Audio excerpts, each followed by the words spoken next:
My name is Reis Bhuyan, and I'm a hate crime survivor after September 11, 2001. On September 21st, 2001, I was shot by white supremacists in Dallas, Texas, in a gas station. It was September 21st, 2001. I was working in a gas station.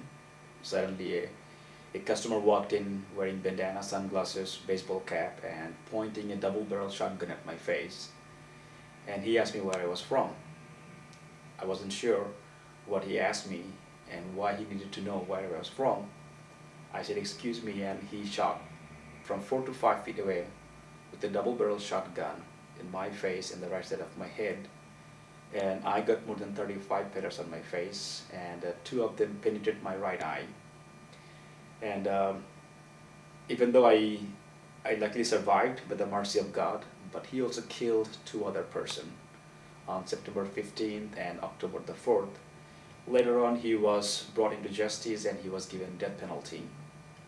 This incident changed my entire life, and I was going through a lot of mental, psychological, financial disaster, one after another one. And also I went through a healing process where I grew up mentally, psychologically, and spiritually. I forgave my attacker right away after I got my life back. But later I realized that his execution will not eradicate hate crimes or any violence from this world. Rather, we will simply lose a human life without dealing with the root cause, which is hate and violence. And by seeing a lot of hates and violence and killing all over the world based on race, religion, sexual orientation, nationality, or skin color, it helped me realize that hate is not a solution. Killing is not a solution. If we kill him, we will simply lose a human life without dealing with the root cause, which is hate and violence.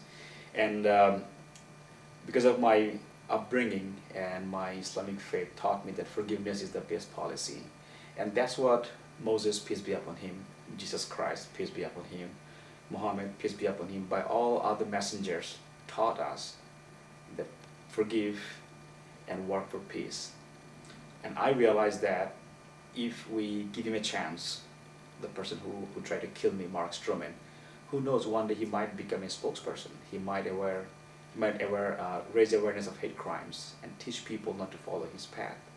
So I realized that his execution is not the solution. Killing is not a solution. But we need to deal with the root cause. And in my opinion, killing is wrong. And every human being deserves a second chance. We are human beings, not angels. We make mistakes. Some of the mistakes are very terrible. I totally understand that. And some people, they do not deserve to live in a free society. But that doesn't mean we have to kill them. We can keep them behind bars for the rest of their life until they become a better person or change. We can do that. But by killing, we do not get anything out of that. So I thought that every human being deserves a second chance. And at some point, I ran a campaign to save the life of my attackers with the support of the other victims. But even though, despite all my efforts, my attacker, Mr. Stroman, was executed last year. But I didn't stop. I go and talk different places, try to educate people about peace and forgiveness and how we can educate others not to make this same mistake what Mark Stroman and many other people did in the past, kill innocent people. So that's what I've been doing to educate people to end the cycle of hate and violence. And in my opinion, if justice is not tempered with mercy, then it's a revenge. And revenge is wrong. The way killing is wrong.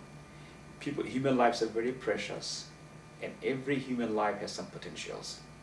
If they are given the right tools, right education, they can do beyond we can imagine. For example, I like to give one of my friends example, Michael Joel. By mistake, wrongfully, he killed a person back in 1972, and he was given death penalty. When U.S. Supreme Court stayed execution in the entire USA, his life was spared. His life was stayed, and he got out of the death row, but he spent 40 years behind bar. Recently, he came out after spending 40 years. And what he does now, he has his own organization which help people are in prison and their families outside. he go and try to help those families, those people. The good thing he's doing right now, this is excellent work he's doing. But if he was executed 40 years back, he would not be doing what he's doing today. He was given the right, he was given a pardon. He paid for his crime, 40 years behind bar. He came out and he's doing such a tremendous good thing, being a free person in our society. So that shows that every human being deserves a second chance, and if you got the right tools, right education, they can do a lot of good things. He's an example. So that's why I believe that killing is not a solution, execution is not a solution. Let us help each other so that nobody kills, even in the first place, another human innocent person. And that's why I'm against death penalty.